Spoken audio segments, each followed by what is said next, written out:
ada Satya Ramadhan, dan yang kelima ada Aris Rensa. Baiklah, kami di sini akan menampilkan hasil wawancara kami terhadap warga sekolah tentang kelompok rentan golput. Silakan disaksikan sebagai berikut. Biasa lagi main. Ini ada surat pemilihan nih, Bapak Presiden. Pilih nggak? Enggak guna pun. Loh, Nggak waktu gua aja. Loh, kenapa? Nggak ada yang cocok sama gua. Loh, kok bisa? Ya, bisa lah. Soalnya banyak janji-janji palsu yang diapakan orang-orang berdasi. Betul juga sih. Nah, buang aja tuh, nggak guna. Gua mau main, coba pergi.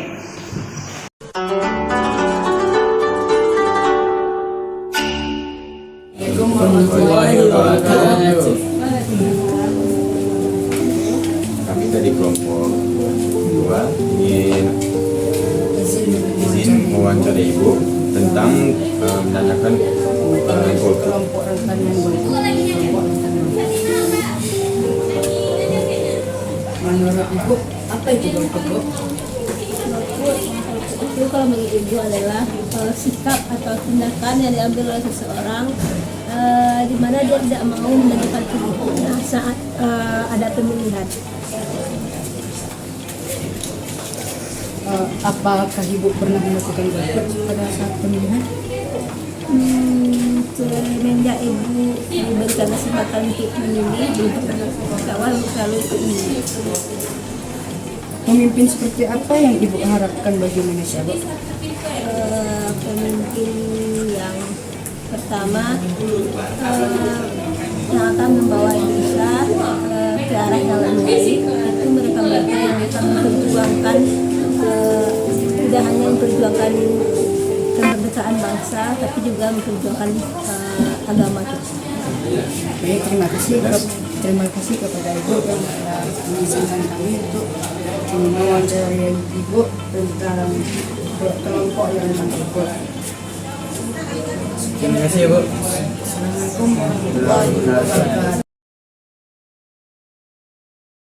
Assalamualaikum warahmatullahi wabarakatuh. Assalamualaikum warahmatullahi wabarakatuh.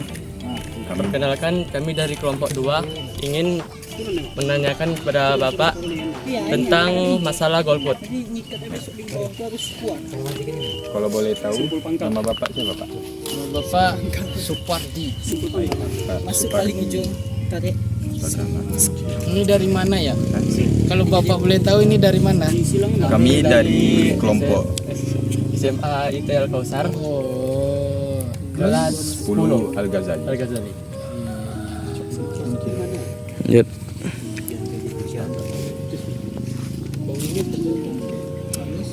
Kami ingin memberikan beberapa pertanyaan kepada Bapak, boleh? terkait apa ya? Kami ingin tanyakan terkait golput. Golput itu apa? Golongan putih. Putih atau kelompok rentan yang tidak ingin memilih. Oh, ini terkait pemilu ya? Nah, pertanyaan kami, menurut Bapak, apa dampak negatif dari golput? Dampak negatif dari golput,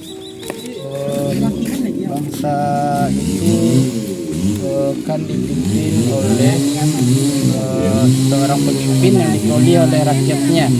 Jadi kalau kita golput, kita tidak mengeluarkan pendapat, ya bisa aja yang pemimpin itu tidak sesuai dengan rakyat atau hanya kepentingan segelintir orang. Menurut Bapak, bagaimana sih cara mengatasi golput? Cara mengatasi golput itu mungkin kader-kader yang akan jadi pemimpin mereka itu giat mensosialisasikan diri mereka atau mempromosikan tentang mereka ini tujuannya apa, misinya apa, atau janji-janji mereka itu sudah ada yang terrealisasi atau belum.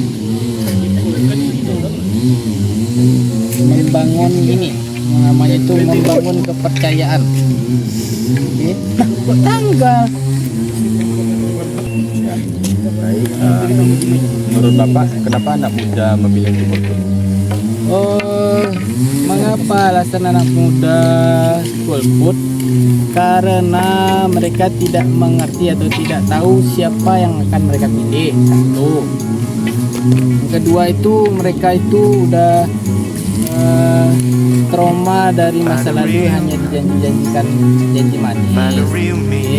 Yang ketiga itu biasanya mereka itu cenderung itu tidak mau ikut ke ranah politik katanya, karena ada skeptisnya itu mereka, siapapun presidennya aku tetap seperti ini. Pola pikir seperti itu yang biasanya harus itulah tugas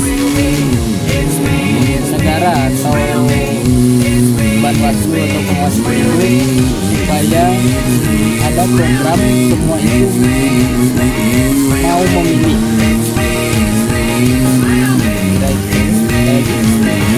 Apakah golput dapat dikatakan sebagai pelanggaran bagi warga negara Indonesia? Kalau dijatuhkan kategori pelanggaran itu sebenarnya enggak, karena itu adalah hak seseorang. Kalau dia merasa tidak ada yang bisa mewakili aspirasinya, maka dia tidak memilih. Tapi sebagai warga negara yang baik, kita itu harus menentukan pilihan, karena pemimpin itu yang akan memimpin kita selama 5 tahun. Jadi salah dan baiknya pemimpin itu kalau kita udah memilih, walaupun pilihan kita tidak menang, setidaknya kita udah berusaha untuk memilih pemimpin yang baik. Kalaupun yang dipilih yang lain, berarti mungkin dia memang lebih baik. Pemimpin seperti apa yang Bapak harapkan bagi Indonesia? Oh, kalau masalah pemimpin itu Bapak itu kepengen Indonesia itu berubah ke arah yang lebih baik dalam contohnya pendidikan, Bapak. Jadi cenderung ke yang latar belakangnya itu mempunyai pendidikan yang bagus. Jadi mereka pendidikan di Indonesia akan lebih meningkat. Dengan meningkatnya kualitas pendidikan, otomatis juga meningkatkan mutu di Indonesia. Mutu di Indonesia itu seperti anak-anak remajanya yang berpikir kritis, atau fasilitas pendidikan umum, kesehatan itu ya lebih diperhatikan, bukan cuma janji-janji aja, janji ini janji itu tapi hasilnya nggak ada. Yang lebih mementingkan pendidikan lah. Ya, sekian dari pertanyaan kami. Terima kasih atas waktunya untuk mengajar Bapak. Sekian, assalamualaikum warahmatullahi wabarakatuh. Assalamualaikum warahmatullahi wabarakatuh. Kami dari kelompok 3 kelas 10 Al-Ghazali ingin melakukan wawancara terhadap Pak D.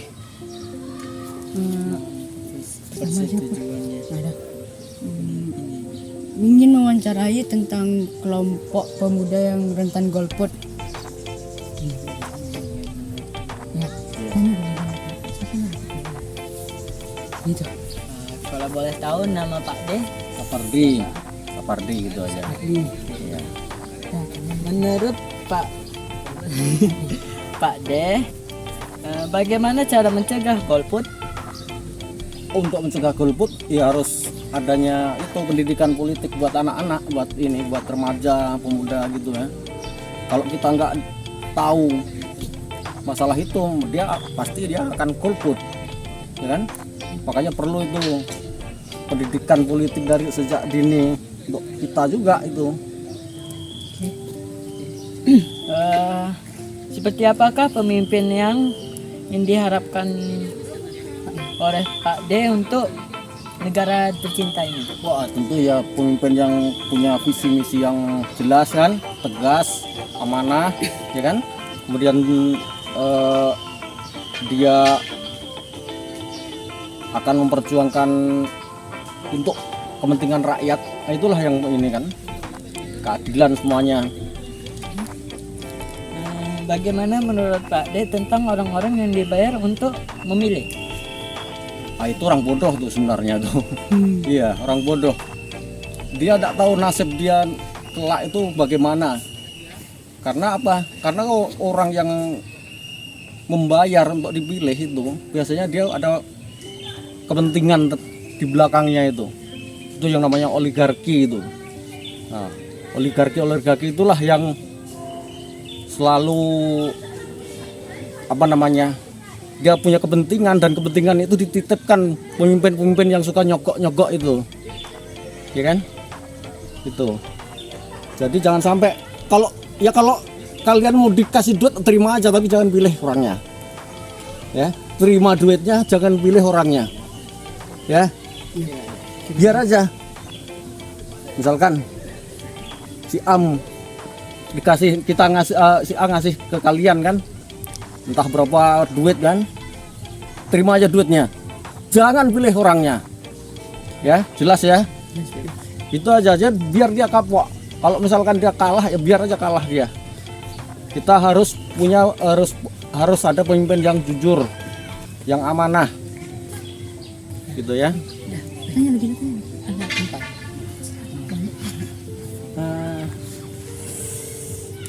Menurut Pak D, kenapa anak muda memilih untuk golput? Oh, enggak tentu tuh. Anak muda banyak juga yang enggak golput. Asal dia itu mengerti. Itu tadi kuncinya, harus dia belajar juga.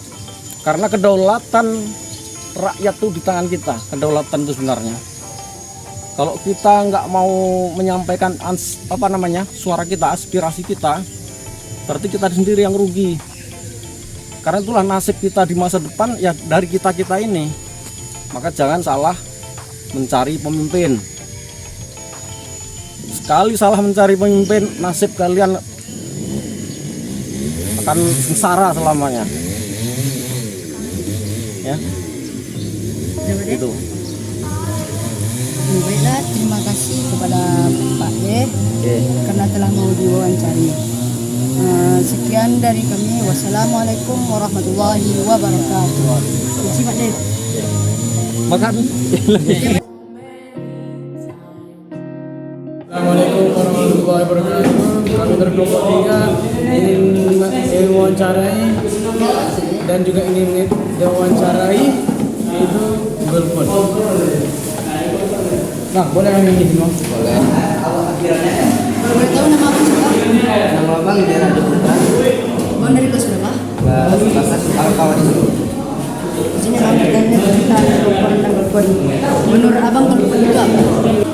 Golput itu adalah golongan politik, pada dasarnya adalah sebuah gerakan moral yang dicetuskan pada 3 Juli 1971 di wilayah Jakarta. Sebulan sebelum hari pemungutan suara pada pemilu pertama pada era Orde Baru dilaksanakan. Abang pernah golput nggak? Pernah. Kenapa abang golput? Abang memilih salah satu di antara pemilu. Abang pemimpin seperti apa yang abang inginkan untuk Indonesia? Jujur, adil, dan bijaksana. Ya udah bang, terima kasih. Atas wawancaranya.